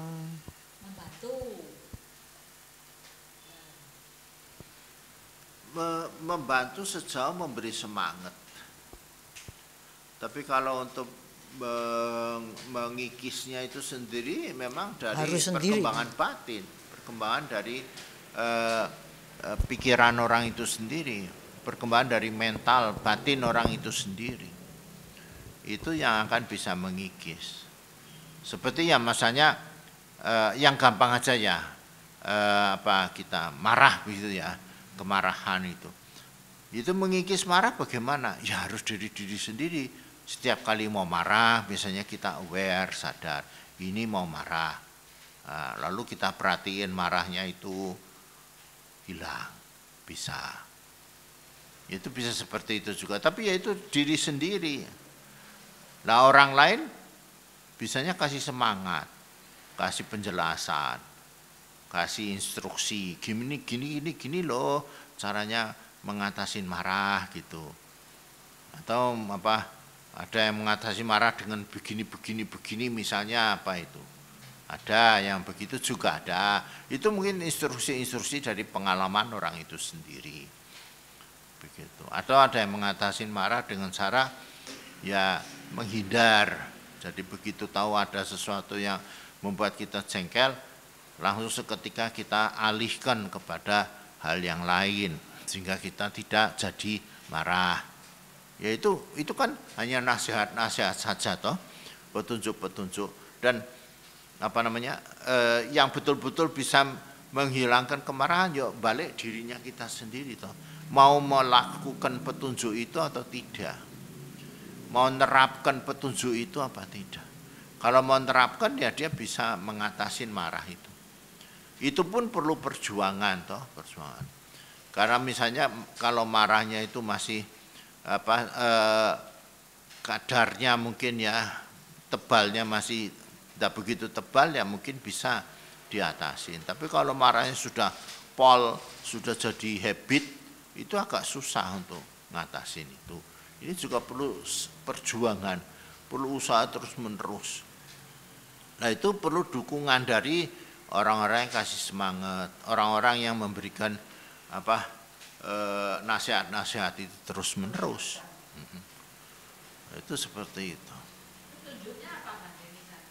Di meditasi toh Bu, larinya ke meditasi. Karena ini biasanya batin ya. Nanti kita ke meditasi, vipassana misalnya ya. Itu kalau yang samatha kan hanya mengalihkan saja toh. Samatha kan sistem begitu. Jadi pikiran melayang jangan diikutin, tarik kepada objek. Nah, itu jadi kalau misalnya kita marah begitu, tarik pada objek. Nah, modelnya kan begitu kalau samatha bhavana. Tapi kalau vipassana kan beda. Vipassana kan justru sadarin, lenyap. Ada dua toh, meditasi Buddhis, samatha dan vipassana. Kalau samatha itu ya mengalihkan objek, gitulah istilah kata. Jadi kita misalnya pikirannya melayang, ya ditarik lagi kepada objek semula. Itu samatha. Objek semula misalnya apa? Napas ya napas terus. Begitu pikiran berkeliaran, tarik ke objek napas lagi. Begitu pikiran memikirkan yang mana, tarik lagi ke objek nafas lagi. Gitu. Itu samatha atau biasanya. Kalau vipassana kan menyadarin, mengikuti pakai cittanupassana, ya pakai kayanupassana itu, yang gitu, wedananupassana itu toh, yang disadarin, ya sampai kemudian dia menjadi lenyap. Begitu. Tapi itu perlu kekuatan kesadaran, Kalau kesadarannya tidak kuat, kalah dengan objeknya. Objeknya misalnya marah, kalah sama marahnya. Kesadarannya kalah. Karena kesadarannya itu lemah. Nah ini butuh kesadaran yang kuat. Jadi terus harus melatih kesadarannya. Nah itu kalau samatha lebih gampang sebenarnya sih. Itu begitu kita mau marah, kita cari objek yang lain istilahnya. Pengalihan objek. Tapi tidak menghilangkan marahnya, sudah pasti. Ya, potensi atau apa ya istilahnya kemarahannya itu tidak hilang, dia pasti ada, masih ada. Sifat bisa, kalau vipassana bisa menghilangkan sifat marah itu dan hilang. Dihuni oleh siapa? Apa menyadarin yang namanya kemarahan itu sendiri, dia akan menjadi hilang. Jadi tidak mengikuti kemarahan, tidak mengikuti, tidak membuat kemarahan itu menjadi kuat, tapi menjadi kemarahan itu menjadi lemah. Tapi kalau yang samatha mengalihkan saja, kemarahannya tetap kuat aja. Maaf Bante, kembali pada itu tadi dan contohnya Bante marah. Kalau yang samatha jelas ya Bante, kembali ke napas lagi. Tapi itu kan sepertinya kan tidak hilang ya, cuman mungkin dialihkan. Ya. Kekuatannya masih ada. Ya. Jadi saya besok ya marah lagi. Iya, masalah. Nggak ada kaceknya gitu toh Bante. Nah, ya. Nggak ada turunnya. Ya. Nah kalau betul. sekarang vipassana, caranya gimana supaya marah ini kan kehilangan kekuatannya dan lenyap? Apa yang harus saya lakukan secara realnya di dalam meditasi kalau saya pakai teknik vipassana Bante? Kesadarannya itu kuat. Jadi saya tetap duduk, terus main kesadaran caranya gimana Bante? Kesadarannya tetap dijaga. Misalnya saya menyadari masuk keluarnya napas, tetap aja menyadari masuk keluar napas. Tapi begitu ada objek lain muncul, kesadarannya diarahkan ke objek yang lain. Marah itu tadi? Ya, kemarah itu, nah, di situ dia akan menyadari kemarahan itu. Harus Ada marah di dalam ini pikiran. kesadaran, ini kemarahan. Ngawasi aja, ngawasi marah. Nanti makin lama marah ini juga akan hilang. Karena marah itu juga tidak Anicca. kekal, berubah. Makin lama hilang. Nah, udah. Kalau Begitu marahnya menyala-nyala karena saya, Tetap dia akan hilang, satu saat dia akan hilang. dan itu terbukti dari kalau kemudian saya berkurang kemarahannya secara kebiasaan gitu ya. Ya. Biasanya Nanti, saya marah-marah ya. 10 kali, sekarang 9 kali, Bisa 8 kali gitu. berkurang. Karena dengan menyadarin seperti itu, ya, yang namanya kemarahannya itu tentu tidak bisa menjadi berkembang, ya. Jadi kemarahannya itu pandas ajek begitu, makin lama bisa berkurang. Cuman, yaitu kehidupan sehari-harinya juga perlu mendapatkan kondisi yang mendukung. Kehidupan sehari-harinya juga perlu mendapat kondisi yang mendukung. Ya, jadi Kalau ketemunya sama Eko Nah, aku itu. nganyelke terus gitu Bante. bener ketemunya mesti si nesu nganyel wae. keterusan, jadinya meditasinya tidak bisa berkembang. Karena ini kemarahannya, kekuatannya terus ada. Jadi mau nggak mau kehidupan sehari-harinya ini juga ditoto. Jadi dicerai gitu ya. Kalau suami saya itu Eko itu suami saya mendingan cerai sama dia gitu Bante. Karena sebenarnya Kan banyak loh Bante, pemicu-pemicu itu kan. begini aja. Apa yang saya sampaikan itu memang dibilang sulit ya sulit ya, karena ya itu mungkin lebih cocok untuk mereka yang melepaskan ikatan, ya ikatan. Ya kalau buat biku bisa begitu ya. Kalau saya cerai dengan Eko juga enggak apa-apa kan. Tapi kalau bulan cerai sama Eko kasihan nanti ke sekolahannya nanti. Siapa yang ngajari nanti di sekolah, dia punya potensi mengajar dan sebagainya. Cari yang baru stres lagi, tambah lebih stres nanti. Ya, bisa lebih stres lagi. Jadi ya karena bulan ini masih punya ikatan, udahlah enggak apa-apa. Tapi berarti Jangan niru saya udah bebas, saya salah Eko atau tidak ada Eko, tidak masalah buat saya. jadi Itu lain. dari Kalau saya menasihatin gini Bu, ya enggak apa-apa marah, ya memang marah, saatnya marah nggak apa-apa, silakan. Ya. Nah, ngimbangin saja, balancing ngimbangin marah dengan apa? Cinta kasih. Jadi marahnya jalan, cinta kasihnya juga harus jalan. Jadi supaya balance. Soalnya kalau dalam kehidupan sebagai rumah tangga ya, terus terang ini kan sulit untuk melepaskan ikatan-ikatan. Lain dengan kehidupan yang namanya sudah melepaskan ikatan keduniawian. Ini sudah melepas ikatan keduniawian itu lain. Ya tadi kehidupan berumah tangga ini ya ikatan memang nggak bisa dilepas. Ya jadi Kalau udah kebacut menikah Bante. lah ya apa lagi?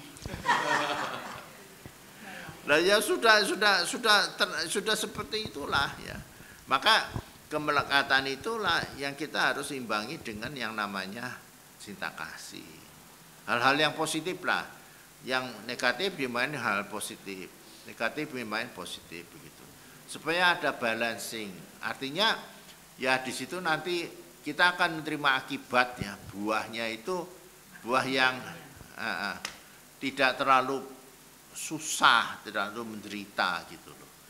Ya, di satu sisi memang ya marah-marah sama dia, tapi ya ada cinta kasihnya juga sama dia. Supaya awet. Itu kalau marah-marah terus nanti bisa keluar, kasihan. Itu anu Bante, satu nasihat yang sangat bermanfaat karena Bante dulu kan pernah membicarakan tentang bagaimana mengikis loba dosa muha. Kan itu enggak usah digigis tapi dibikin lawannya saja. Ya, itu sehingga kalau saya itu otomatis berkurang kan ya, gitu. ini sebagai jadi ini tekniknya kan sama. Kalau kemarahan, nah itu kita ya, prakteknya dengan itu, cinta kasih. Balancing. Saya lebih cenderung begitu ya. Soalnya kalau enggak seperti itu, saya perhatikan ya memang sulit. Gitu. Sebagai perumah tangga ya, karena perumah tangga itu kan kehidupan yang melekat, pasti ada ikatan, attachment-nya masih ada besar. Nah disitulah kita ya perlu membuat keseimbangan kalau saya sih, keseimbangan ya. Gitu. Itu jauh lebih anu Bante, lebih realistis. Ya dan berhasil ya Bante. Iya. Biasanya saya sih lihatnya sebagai satu hal yang real sekali seperti itu, sangat realistis. Kalau disuruh seperti saya nanti jadinya melepaskan semua ikatan kemelekatan dan itu sangat ideal sekali. Sangat ideal sekali. Buat kehidupan perumah tangga. Dan susah untuk melakukan itu karena pasti ada yang jadi korban gitu. Ya dirinya sendiri bisa ideal ya, bisa melepaskan kemelekatan, tapi kan orang lain kan enggak bisa terima apa orang lain mau disuruh semua seperti dia. Enggak bisa noh. Enggak realistis benar. Apakah si Eko disuruh juga seperti Bulani yang tidak melekat? Enggak bisa. Ya Bulani ini bisa melepaskan kemelekatan, tapi dia enggak bisa. Enggak bisa, jadi sangat tidak masuk akal kalau seperti itu. Enggak masuk akal. Nah, jadi harus. Yang lain, monggo Bapak Ibu.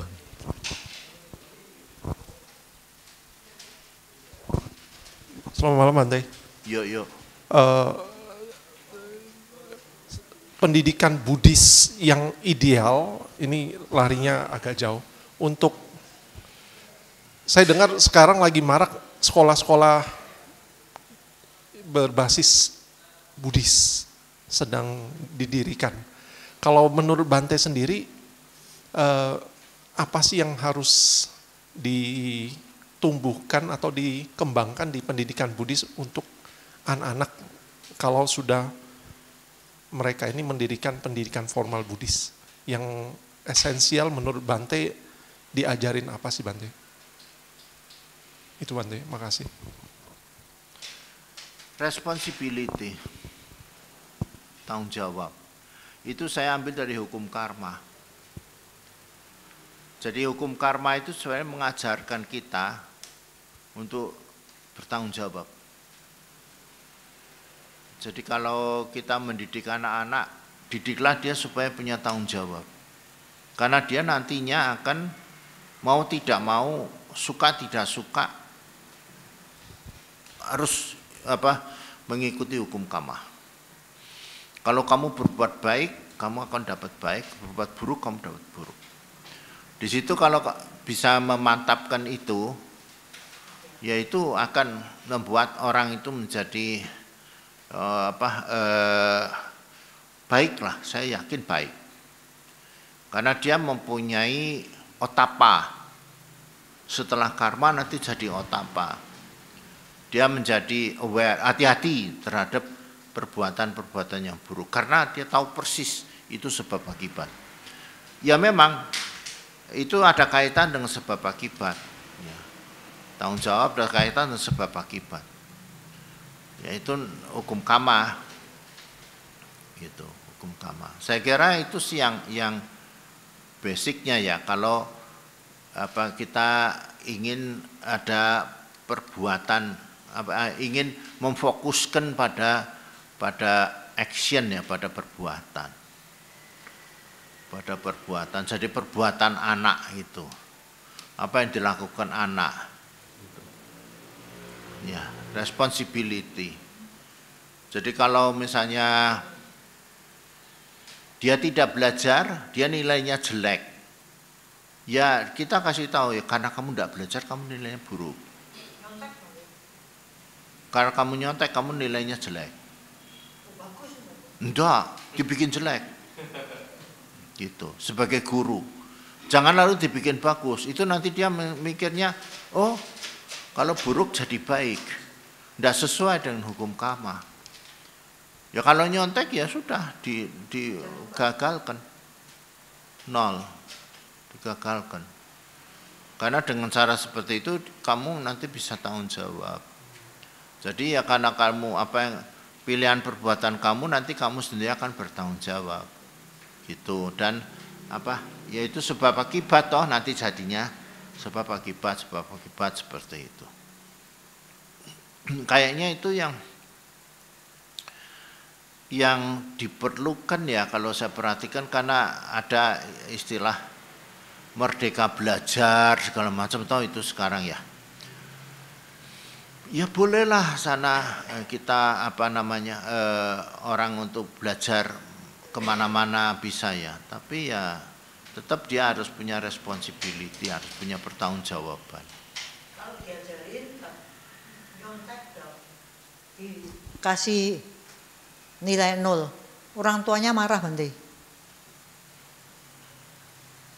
Ya diberitahu nanti anaknya nyontek terus gimana? Ya salahnya gurunya, tidak jelas menerangkan, tidak jelas. Memang kadang-kadang menghadapi orang tua itu ya, orang tua anak-anak ini ya, sebenarnya yang diinginkan tidak jelas. Orang tuanya itu sendiri tidak jelas. Jadi dia itu menginginkan anaknya pinter, tapi kalau kita mau buat jadi pinter sungguhan malah dia tidak suka. Gimana? Ingin anaknya jadi baik, tapi kalau kita bikin anaknya jadi baik dengan cara dia mau bertanggung jawab, mau yang namanya menjaga diri, tidak melakukan hal yang buruk karena tahu akibatnya dari perbuatan buruk itu apa. Tidak mau, ya susah. Itu jadi yang diinginkan oleh orang tua itu sendiri apa? Itu belum jelas. Belum jelas. Orang tuanya sendiri yang tidak jelas gitu. Maunya baik, tapi nanti kalau anaknya diajarin begitu lalu jadi tidak baik loh. Tidak baik itu. Nanti kalau sampai anaknya besar, ya tambah lebih parah. Contoh itu ujung bisa ke arah adinadana, pencurian. Kalau dia nanti menjadi anak yang mudah jalan pintas, gampang untuk melakukan hal-hal seperti itu gimana? Punya habit yang seperti begitu yang jelek. Nah kan jadi susah sendiri toh. Jadi orang tua punya anak yang suka mencuri. Nah akhirnya juga akan terjadi seperti itu. anak-anaknya jadi susah, bandel. Dampaknya dari situ akan terjadi, anak-anaknya bandel sama orang tuanya. Karena ketemu guru kan cuma berapa jam, ketemu orang tua kan lebih banyak waktunya. Dia berani sama gurunya apa ndak lebih berani sama orang tuanya. Orang tuanya lebih diberaninin lagi nanti di rumah. Nah, itu orang tuanya sering tidak sadar bahwa sebenarnya ini tambah lebih parah nanti di rumah, karena di rumah lebih lama daripada di sekolahan. Waktunya lebih lama. Jadi ya kembali sebenarnya ya kalau orang tuanya bisa disadarkan bagus, bisa artinya orangnya diberitahu supaya ya ini anaknya kan mau dijadikan anak yang pandai, begitu bukan jadi anak yang malas atau manja atau anak yang semaunya sendiri gitu. Ya kepaksa harus mendidik orang tuanya juga. Tugasnya guru selain didik anaknya, didik orang tuanya, akhirnya harus sabar juga. Kadang orang tuanya marah-marah segala macam, ya itulah ya tugas daripada guru. Ya harus sabar juga begitu. Tapi sebenarnya saya perhatikan ya kembali pada orang tuanya kok. Kalau orang tua yang pemikirannya maju, berkembang, dia akan tahu ya bagus. Dia akan begitu. Tidak semua orang tua itu begitu ngeyel gitu terus marah-marah sama guru, enggak. Banyak orang tua yang baik-baik juga, malah mensupport gurunya. Bagus seperti itu, didukung. Ya memang harus begitu.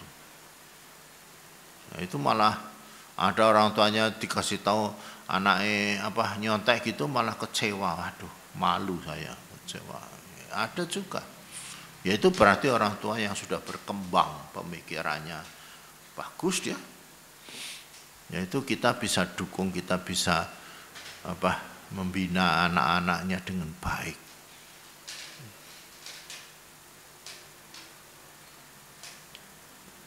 Kenapa saya pakai hukum kama?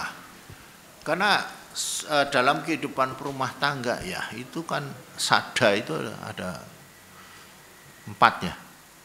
Kan ada yang 3 itu hukum kama semua loh. Kama sada, kama wipaka sada, kama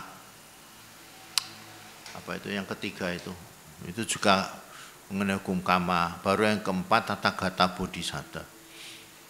Jadi kama ini penting, kama. Sada kepada keyakinan pada hukum kama. Ini penting. Kama sada, kama wipaka sada, kama sakata sada kalau tidak salah itu.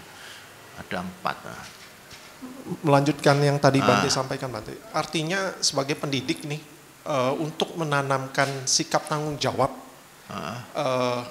supaya nanti anak-anak bisa punya pemahaman tentang hubungan sebab akibat dari perbuatan. Ya, betul. Artinya akibat pun kalau di bahasa lain konsekuensi dari perbuatan itu juga harus bisa mendidik anak-anak ini ya.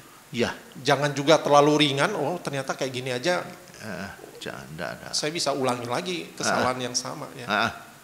Jadi harus terukur supaya bisa memang membuat pemahaman itu muncul bahwa yang konsekuensinya ini bisa cukup buat saya tahu tidak melakukan lagi. Iya, memang seperti itu. Atau harus melakukan lagi itu kebalikannya, yang positif ataupun yang negatif. Karena itu bisa positif, bisa negatif ya. Bisa yang baik, bisa yang buruk.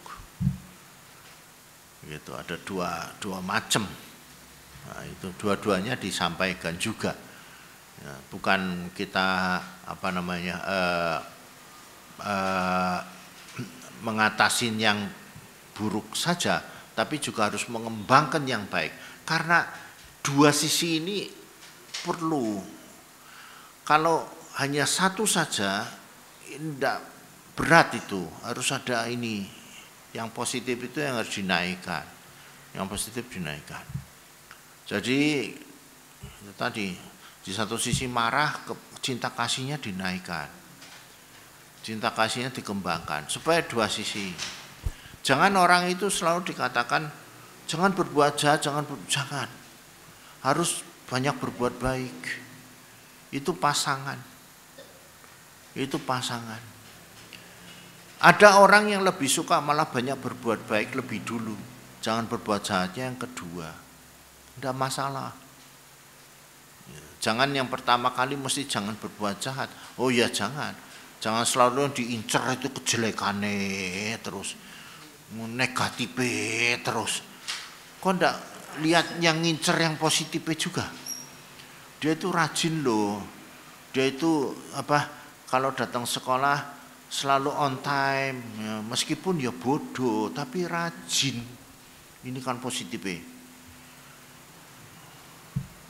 Dia itu misalnya dengan dengan teman juga punya hubungan baik dia suka menolong meskipun pelajarannya jelek. Nah, ini loh perimbangan ini. Wah, kalau yang positif ini perlu dinaikkan.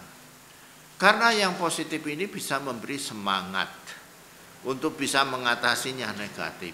Ujung-ujungnya juga nantinya yang negatif bisa berkurang.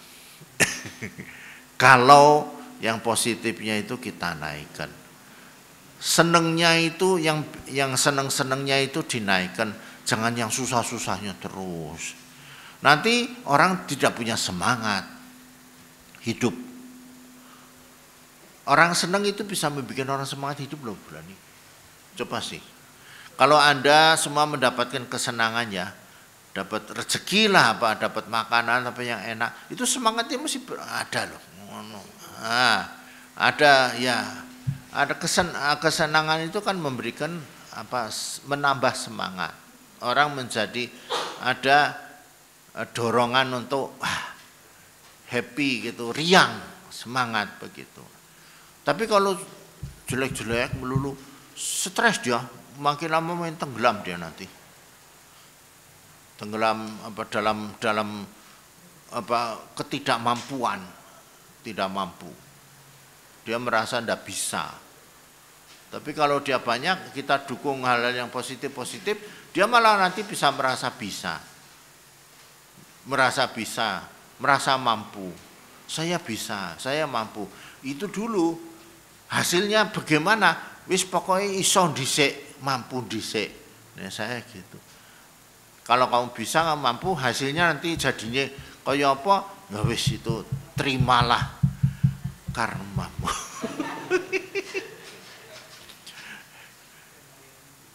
Saya kalau bimbing skripsi begitu, kan sekarang saya tugasnya bimbing skripsi.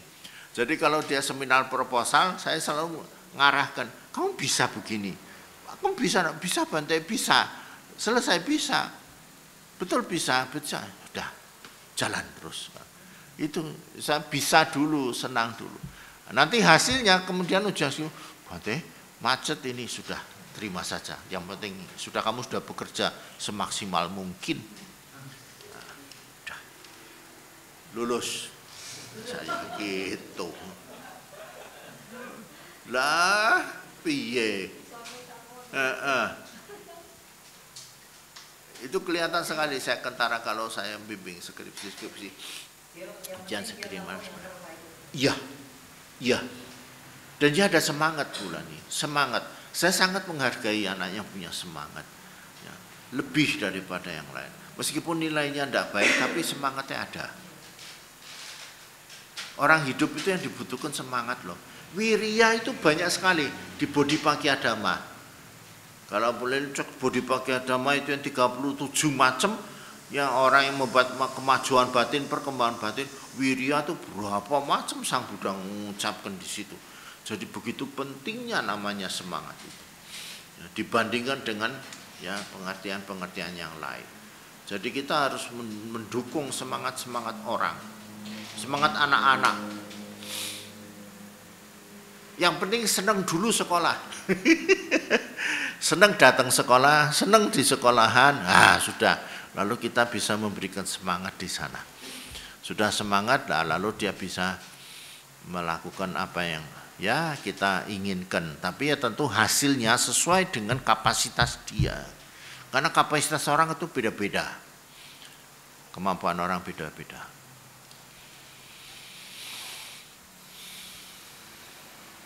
Sudah banyak loh ini bisanya. Masih Pendidikan ada juga sudah masuk. Itu bicara pendidikan masuk, bicara apa lagi masuk nih sudah. Sudah disetujui sama ahli-ahli pendidikan loh ini. Satu lagi Bante. Ini juga mumpung ada keluarga bawa anak. Hari ini cukup mengembirakan, Kemendikbud kita memasukkan mindfulness dalam program belajar yang namanya kurikulum merdeka. Cuma memang tidak dibahas secara teknis bagaimana implementasinya atau di jamnya diatur seperti apa. Cuman mindfulness sudah mulai dikenalkan untuk ditawarkan di kelas-kelas. Nah, menurut Bante, mindfulness yang cocok untuk dipraktekkan di level anak-anak ketika berada di lingkungan sekolah maupun nanti mereka pulang itu yang seperti apa, Bante? Mindfulness itu melatih kesadaran. Kesadaran pasti. Kesadaran.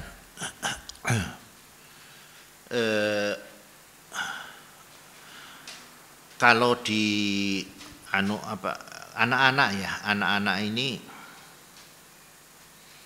ya kesadarannya itu sebenarnya lantaran yang paling simpel, paling gampang itu pada saat dia berdoa. Berdoa itu diharapkan dengan kesadaran, dengan mindfulness. Itu mulai berlatih dia untuk mindfulness. Karena kadang-kadang doa ini kan doa macam-macam agama ya, bisa.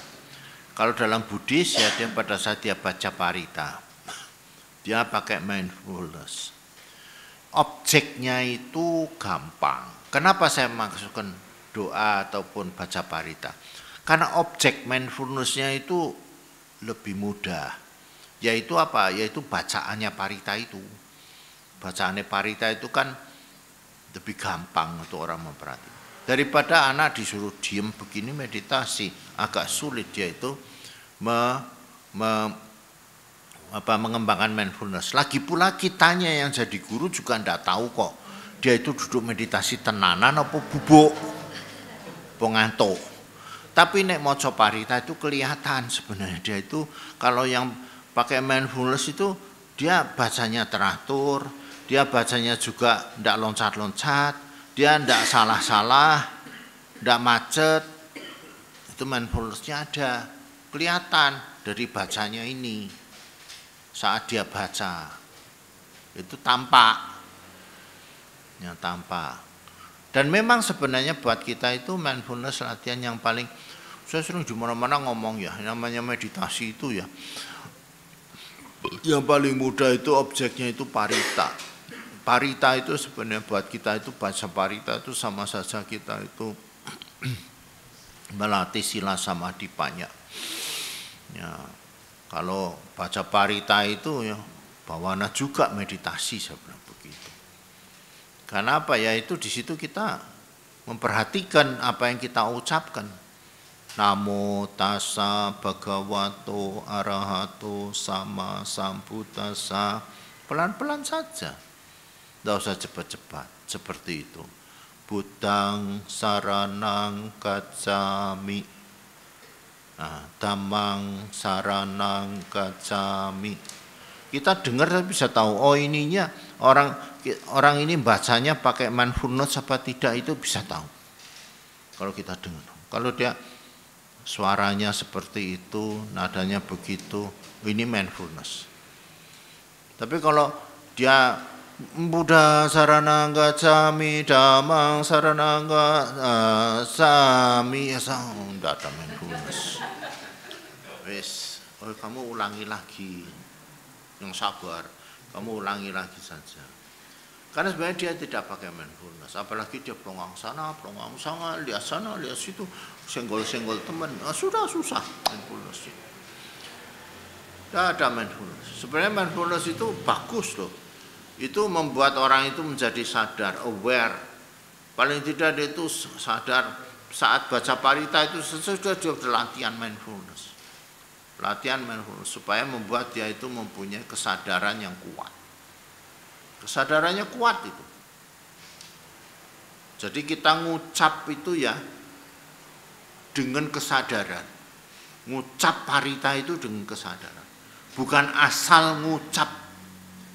Tahu ya, bukan asal ngucap. Nanti akan jadinya seperti ini, ngomong itu dengan kesadaran. Bukan asal ngomong. Beda. Kalau asal ngomong itu ngawur, yang dengar juga bingung. Lagi pula bisa menyakitkan hati orang. Tidak sesuai dengan apa.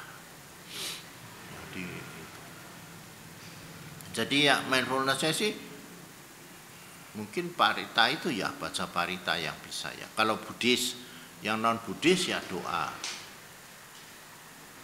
Saya pernah, kan waktu saya ngajar di UGM itu, di S2 itu, saya di CRCS Bu, waktu kan mahasiswanya kebanyakan Muslim. Lalu saya ngajar mindfulness juga, lalu saya minta, tolong ya saudara-saudari, kalau sholat itu ya, itu dengan mindfulness. Kaget dong mereka, apa ya? Bisakah biku? Bisa, sangat bisa, saya bilang gitu. Gimana caranya? Nah, pada saat Anda sholat itu menggerakkan tangan, bersikap begini. Coba perhatikan, sadari, semua dengan kesadaran. Pada saat menggelok sana dengan sadar. Jangan asal belok begini. Pakai kesadaran, belok, ini kanan, belok, ini ke sini. Pelan sedikit tidak apa-apa. Oh, begitu. Jadi maksudnya ya kesadaran itu ada di situ, di setiap gerakan, setiap Anda membacakan kata-kata itu sholat. Itu setiap gerakan, setiap itu dibarengi dengan kesadaran. Wah, ada yang bikin paper mengenai itu, dia senang sekali. Saya suka sekali dengan paper. Biku, ini sangat bagus sekali. Karena kebanyakan mereka katakan ya tidak kesadaran, tidak pakai kesadaran. Dia gerak gitu, ngikuti konsone wae kene yang ini. Nah, padahal saya bilang itu kan bisa untuk latihan mengembangkan mindfulness dengan kesadaran, saya bilang gitu. Artinya pengembangan kesadaran setiap kali gerakan, waktu ndungkluk, waktu berdiri disadarin, waktu apa. Ya kita kan juga kalau kita namaskara dengan kesadaran itu latihan mindfulness. Yang paling simpel ada objeknya. Kalau yang lebih sulit ya mindfulness-nya pakai yaitu objek-objek meditasi, akhirnya lari ke sana. Yang nafas, yang lain-lainnya itu. Malah apa namanya? Dia bilang Muslim, iya biku, nanti lebih khusyuk, lebih menyatu dengan Allah Subhanahu wa taala. Ya memang saya bilang akan terjadi, ya betul. Ya memang. Orang itu kalau saya bisa bayangkan kalau dia wipasana betul ya itu setiap geraknya. Wah, bisa indah sekali dan bisa mengatakan menyatu dengan Gusti Allah itu. Dia memang bisa menyatu. Menyatu dengan kedamaian, kebesaran. Dia bisa merasa bahwa Allah yang maha besar itu, maha besarnya itu kelihatan maha besar. Bukan asal ngomong, maha besar. Oh nanti. Parita yang cepat banget itu Bante. Walah, mau cepat selesai kali. Mau cepat selesai. Ya orang baca parita macam-macam. Ada yang tidak pakai mindfulness, mau cepat selesai. Ada yang pakai mindfulness, ya pelan-pelan aja, nggak usah cepat-cepat. Ya paling cuman beda berapa menit dengan yang cepat-cepat. Yang cepat itu misalnya berapa? 20 menit. Yang pelan-pelan ya paling 30 menit, beda 10 menit. Cuma 10 menit. Ngapain kok jadi spesial? Ya pelan-pelan aja, beda 10 menit. Enggak beda jauh, enggak beda banyak. Sudah ya, nanti kesempatan lain ngomong lagi. Ngalor ngidul, ngetan ngulon.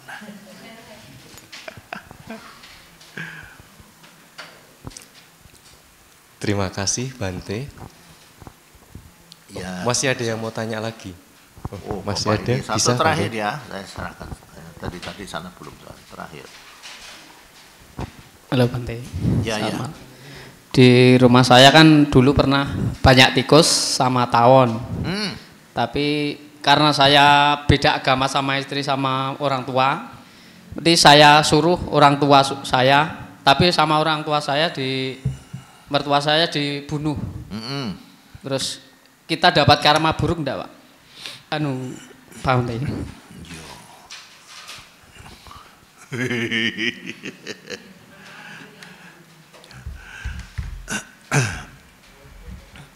Semua perbuatan ada akibatnya.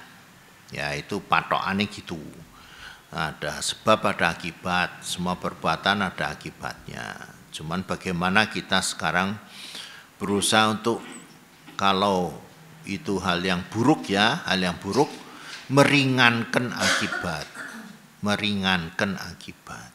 Gitu. Jadi jangan sampai kita menjadi menerima itu jadi berat sekali. Itu sebenarnya hal yang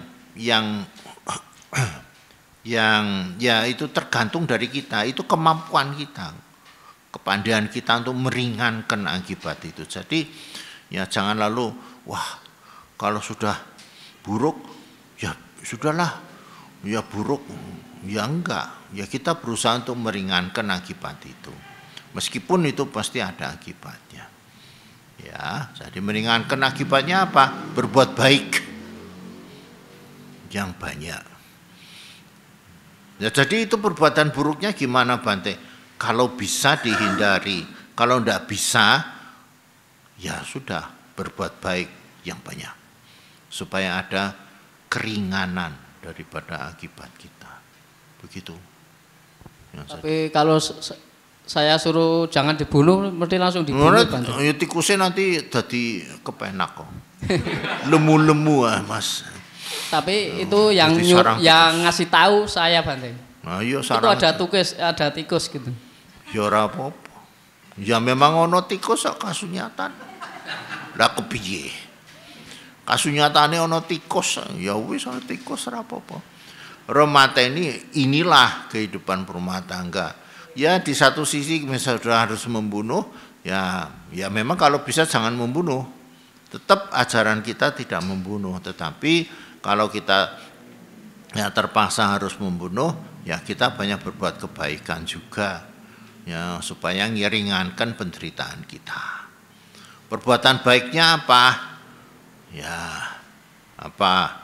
Misalnya ya menolong orang, membantu orang, atau menghidupkan yang lain. Ya, jangan mateni gitu. Ya artinya memang nek arep dipateni ya pateni, jangan sampai babrah semuanya, ya terus yang perlu gitu, yang perlu saja. Ya. Tapi memang itu disiso ya jangan. Ya. Ya bikin perbuatan baik juga. Ngopeni urip, ngopeni kewan yang hidup itu loh, ya supaya saudara itu bisa nambah kebaikan gitu. Memang